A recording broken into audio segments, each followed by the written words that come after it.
Today we're going to look at the old man of Armageddon himself, Commissar Yarrick.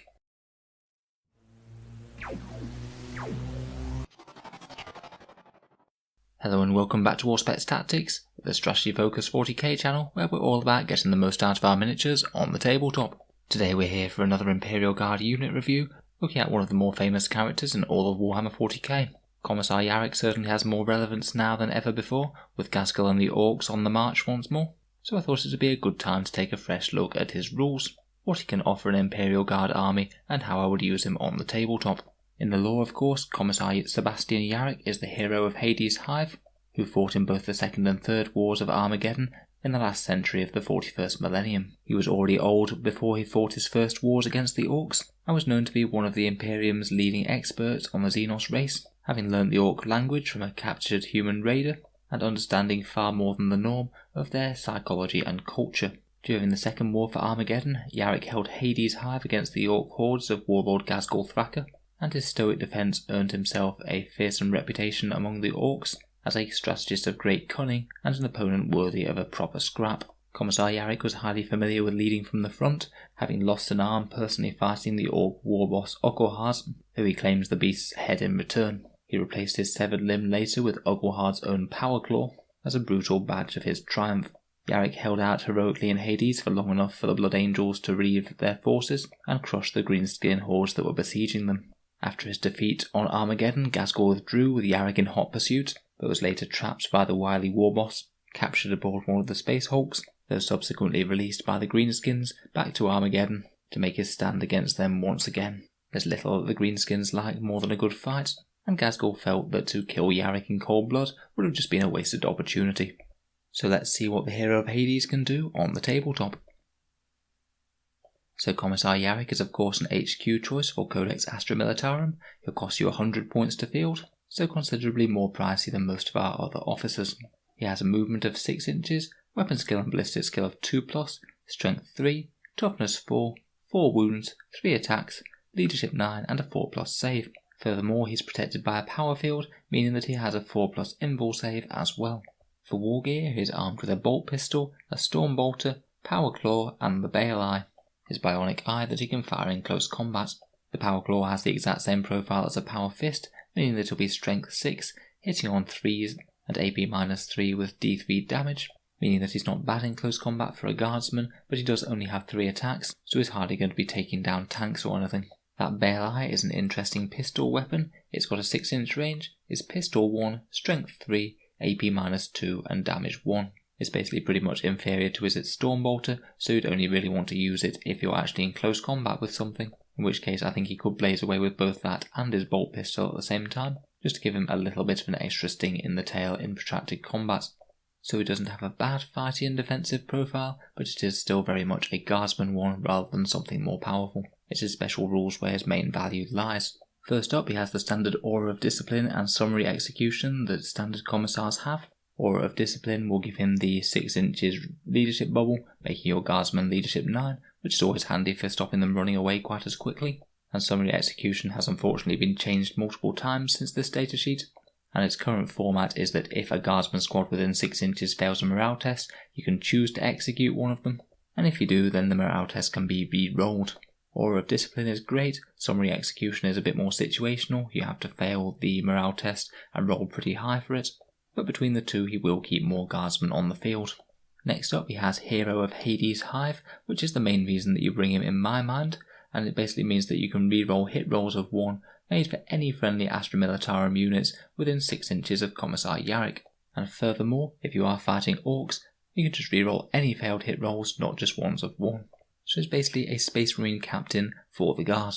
That standard re-rolls of 1 that he gets under normal circumstances is basically a flat 17% damage increase, and it's particularly nice that it can stack with a lot of different other buffs that we have, such as Orders and First Rank Fire for example, any Stratagems that we have, and specialist detachments such as the Emperor's Wrath Artillery Company for example. Now it certainly is good, but it's not absolutely overwhelming or to include sort of good.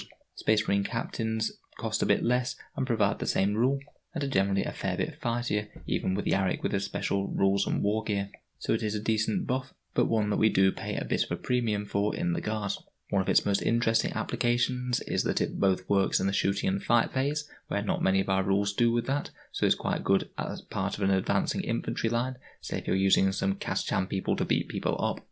It's also good that it can be used on Militarum Auxilia, such as Ogrins or Bulgrins for example. It's just any Astra Militarum unit, so Yarrick pairs reasonably well with these guys who don't get many buffs from other sources.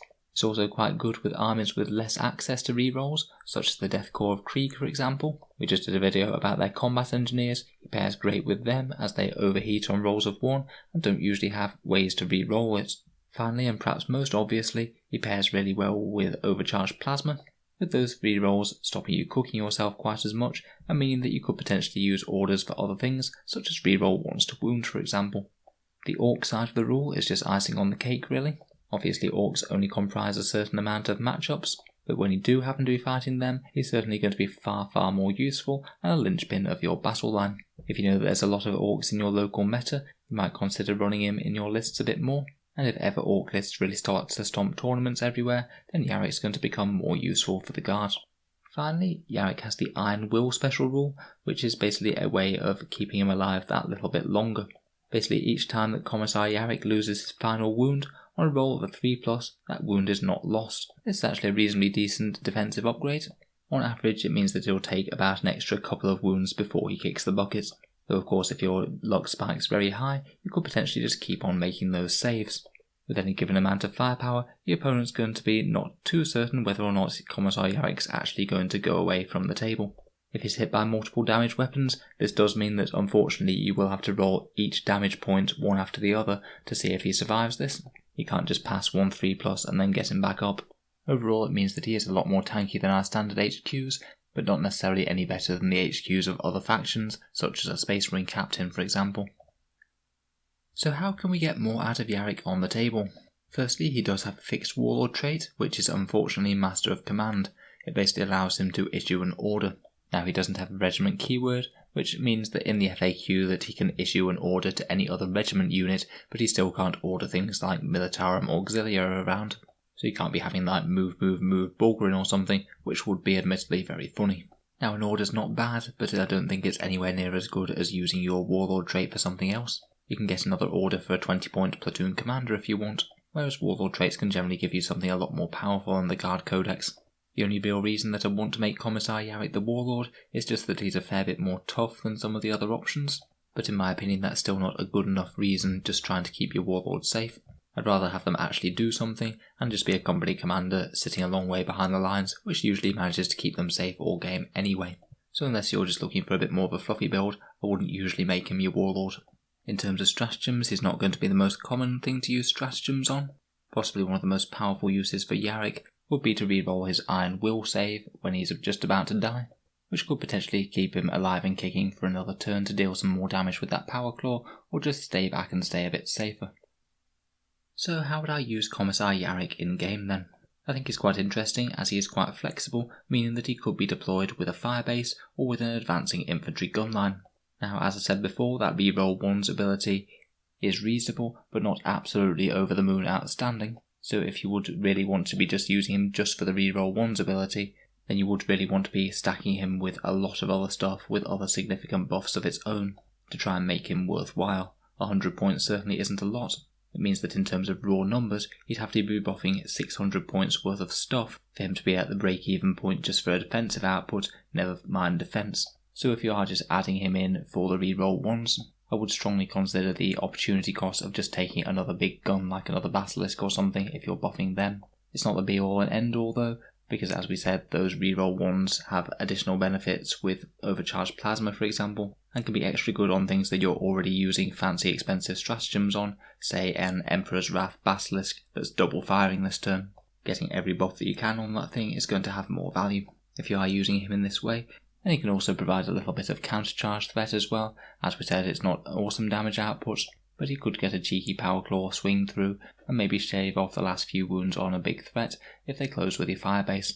The other major way that I'd think about running him is advancing forward with a bunch of infantry, giving them all reroll 1's and his boosted leadership as they go, and also giving you the biggest chance of actually getting to use his melee profile in combat if he's advancing forwards towards enemy lines. Now, infantry squads are cheaper than tanks and have less heavy firepower, so you won't get anywhere near as much damage output in the shooting phase, but you do have the advantage of using his other buffs like his leadership, keeping more of your investment in infantry on the tabletop, and also the fact that you're getting those rerolls in close combat as well, which would actually be very significant if you're playing with Kaschan or something. Again, I'd weigh him up against the equivalent points of another 20 odd infantry models, who I do suspect in a lot of situations might do a bit more. So overall, my verdict on Yarrick is that he's an interesting buffing character for the Imperial Guard with a little bit of extra fighty muscle. I feel like he's really on the borderline in terms of points cost for whether or not he's efficient or not. I think in some situations he certainly can be, but unless you are making some effort to build around him, then you're probably going to be just better off with spending those 100 points on more men or tanks. Though having said that, you won't be doing any massive disservice to your list by including him. He's one of those characters that's very rarely going to do nothing, but also quite rarely going to punch massively above his weight in terms of damage per point. So let me know your thoughts and opinions on the Old Man of Armageddon in the comments below. He's certainly a really fun and fluffy character to include in a guard army list, and he has a lot of synergy with a lot of different regiments, so I'm sure there'll be plenty of people who are using him in their lists at the moment. If you've enjoyed the video, feel free to subscribe for more Auspex Tactics reviews. There'll be plenty more coming for the Imperial Guard over the coming months. And if you are watching the videos regularly, feel free to support me on Patreon. The channel's Patreon page is what keeps the channel going, as it allows me to dedicate more time to making YouTube videos that I could be working on my regular job. So if you are watching quite regularly, any support is greatly appreciated. As well as just keeping the channel going, you get access to some videos early, get to vote occasionally on which videos come next for the channel, and I occasionally do giveaways as well where I post out some free models to a supporter. If any of that sounds interesting, please give the link in the description below a click, and of course a massive thank you to my current Patreons. In any case, thanks very much for listening, and I'll hope to see you guys next time.